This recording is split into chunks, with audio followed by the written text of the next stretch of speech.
psychedelic rock, the soundtrack of the hippie generation who believed in peace, love, and a new society.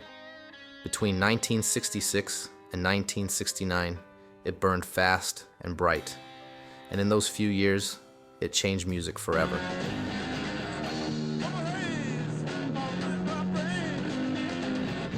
The birth of psychedelic rock music.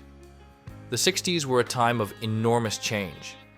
Young people resisted the strict norms of their parents. The Vietnam War fueled protests, and the hippie culture preached love, freedom, and a new way of life. Out of that climate, psychedelic rock was born. Its roots lay in early beat and folk rock, but soon it was influenced by the growing popularity of hallucinogenic drugs like LSD. The purpose of the music was often literal, to take the listener on a trip. The groundwork. Before psychedelic rock took shape, three movements had already prepared the ground. From Britain came beat music, with the Beatles, the Kinks, and the Who, giving pop a new energy and rebellion. Then there was folk rock, especially Bob Dylan and the Byrds. They brought poetic lyrics and dreamy guitar sounds that moved toward the mystical.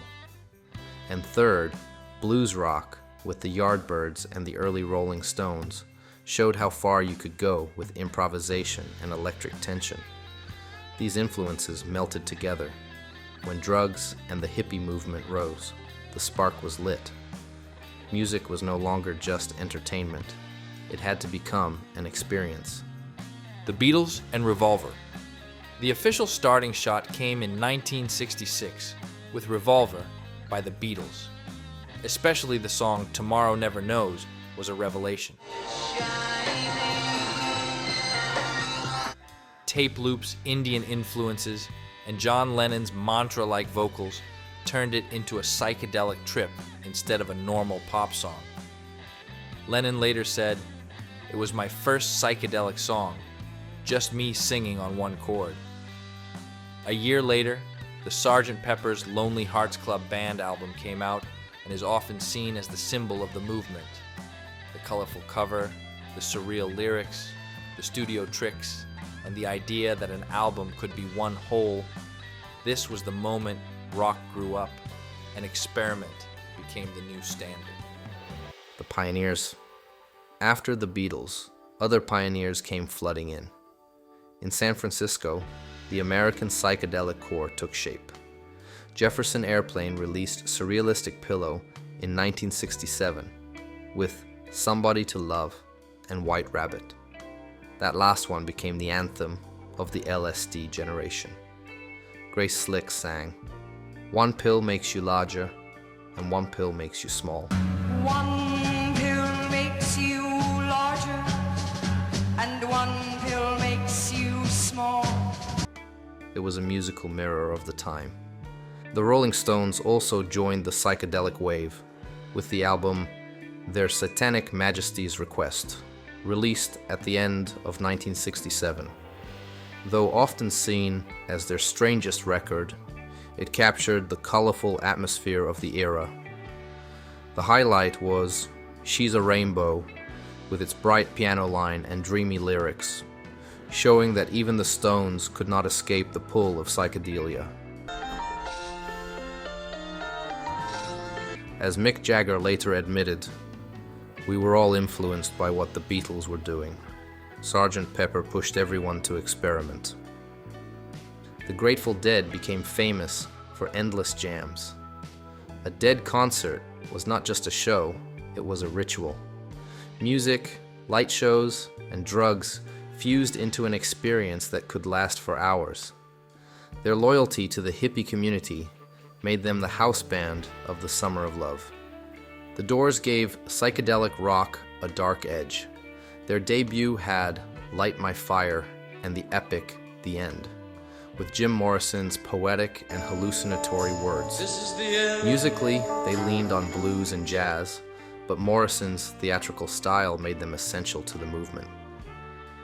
Morrison once said, "There are things known and there are things unknown, and in between are the Doors." And then there was Jimi Hendrix. He literally set his guitar on fire, on stage, and in sound. Purple Haze and Are You Experienced were pure psychedelia. Hendrix said, "I try to use my guitar as a machine to make the dreams and nightmares of sound come true." He turned the guitar into a doorway to other dimensions. Pink Floyd took their first steps with Syd Barrett as their creative center. In 1967, they released The Piper at the Gates of Dawn. With its dreamy lyrics, odd sounds, and wild studio tricks, this record was the starting point of a journey. The band began in psychedelic rock, and from there their music grew into the big and ambitious style we now call progressive rock. But for Barrett, the trip turned dark. His heavy LSD use was too much, and soon his mind began to slip. He became unstable and had to leave the band. A sad fall, but his vision lit the way for everything Pink Floyd would later become. The Summer of Love. 1967, The Summer of Love is often seen as the peak. In San Francisco, hundreds of thousands of young people gathered with flowers in their hair and LSD in their pockets. Music was the glue. That same year, the Monterey Pop Festival became the international breakthrough. The crowd saw Hendrix burn his guitar, Janis Joplin sing with raw power, and Jefferson Airplane embody the new sound. For many, it felt like a new era had begun. Woodstock and the downfall. In 1969, the biggest hippie festival of all time, Woodstock, was held. Psychedelic rock was everywhere. Santana made his name with a legendary performance. Just before going on stage, Jerry Garcia from the Grateful Dead gave him LSD, telling him he still had some time before playing. But Santana was called up much sooner than expected. Years later, he admitted he was tripping hard during the set, and that he felt his guitar turn into a snake in his hands.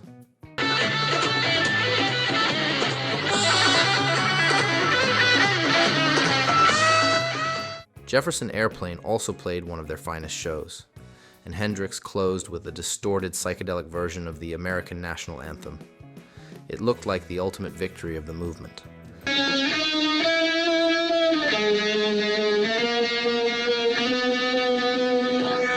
But the dream was already fading.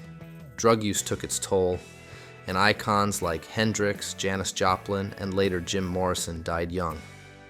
At the same time, the dark side of the hippie era showed itself. The Manson family murders in 1969 shocked the world.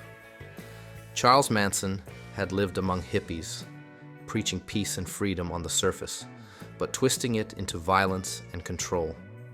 His crimes became a symbol of how the ideals of love and liberation could be corrupted. For many, it marked the end of the flower power dream. What made psychedelic rock unique?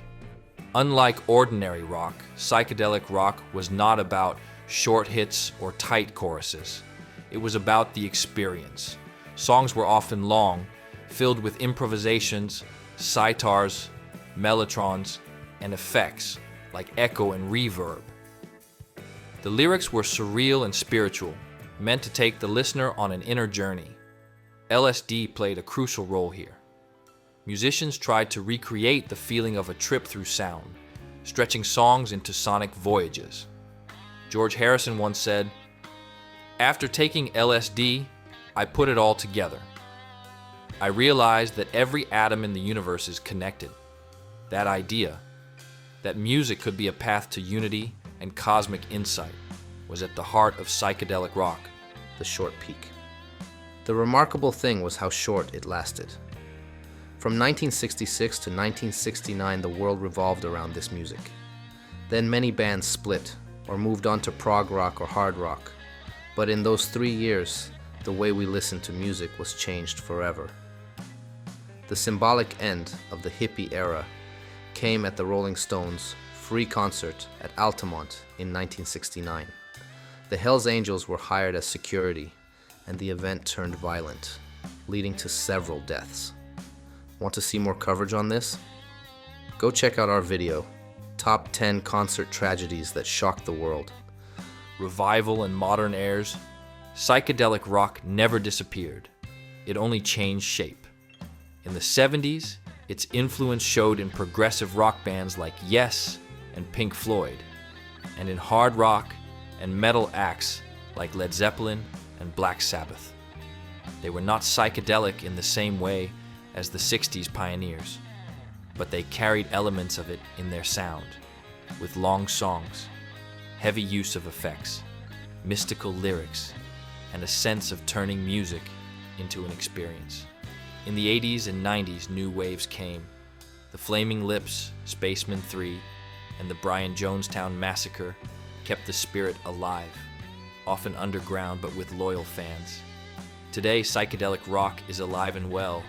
Tame Impala, led by Kevin Parker, brought elements of psychedelia back to the mainstream with albums like Lonerism and Currents, where dreamy melodies and trippy production meet modern pop. King Gizzard and the Lizard Wizard from Australia may be the ultimate psychedelic band of now. They are prolific, experimental, and completely unpredictable.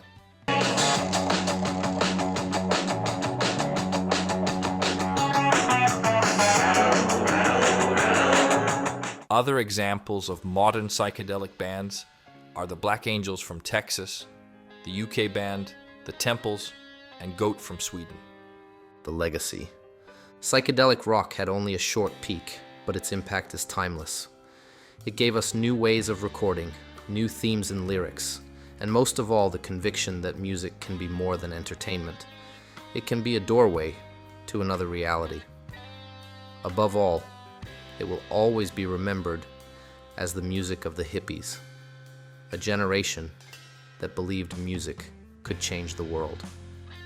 As Jim Morrison said, there are things known and there are things unknown, and in between are the doors. And that door was opened by psychedelic rock, a door that has never fully closed. Thank you for watching. We are the Boys Next Door. We talk music. Like and subscribe for more top 10s and other music videos.